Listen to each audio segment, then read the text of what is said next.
Up till now, we've discussed ways of developing a resilient attitude and the impact of having a healthier frame of mind so we can better handle emergency situations.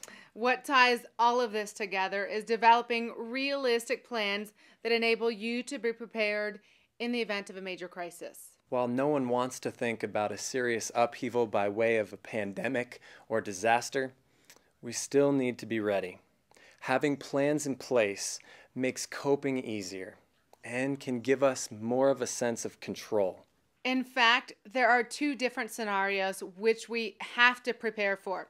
Evacuation is one, and staying in place is another. A tornado or hurricane could mean that you would have to leave your home for days or even weeks. On the other hand, a pandemic flu can mean that we're confined to our homes or restricted from face to face contact with each other.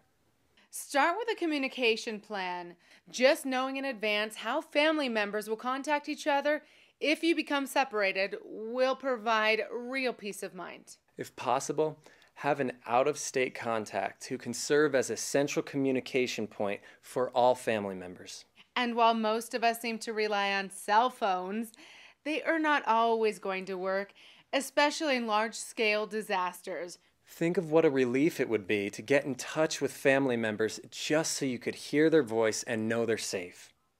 You'll also want to have a financial plan. In the event of an emergency, your bank may not be open. ATM machines might not work. So it's a good idea to have some cash on hand because in a real crisis, it may be the only way to pay for food or a hotel room if you have to leave your home. Make sure you have a medical plan too.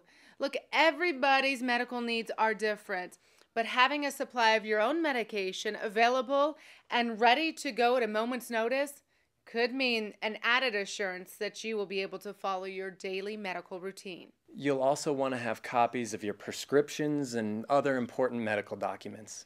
And don't forget serial numbers off your medical equipment, such as wheelchairs and oxygen tanks.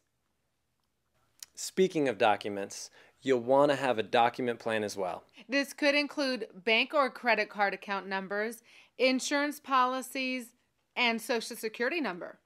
And don't forget passports, wills, driver's licenses, and other important information. Even better, just put copies of all these important documents in a box that is fire resistant, waterproof, and portable. That way, when you have to leave in a hurry, all of your important documents are ready to go too. We also need to have a food plan in place. This would mean having plenty of non-perishable foods and bottled water on hand. Whether you're sheltering in place or evacuating, you will need food. And don't forget food for your pets. You don't want them to go hungry either. In fact, you'll need all these plans whether you stay or go. But if you have to leave your home, you will need to have an evacuation plan. So set a pre-arranged meeting point so everyone in your family can go to it if it is not possible to go home. Being able to meet up with your loved ones and the security that brings could be the boost you and your family need to get through whatever challenges you're facing. In the case of a flu pandemic or a major blizzard, you may be isolated in your home for a long period of time. I kind of like blizzards. It's a great time to get in some good reading and have quality time with family. But you won't enjoy it very much if you don't have food in the cupboard or something to drink in the fridge. So when possible, you should try to be prepared for at least 72 hours. Oh, I didn't think of that. And in the case of an emergency that forces you from your home, non-perishable foods are easier to take with you to eat while you're on the move. I could still bring my book along. Okay, agreed. Even having something to do like board games and books can make staying home or traveling in the car a lot easier. It's easy to understand that having a set of plans is a major asset in an emergency and will really add to your resilience.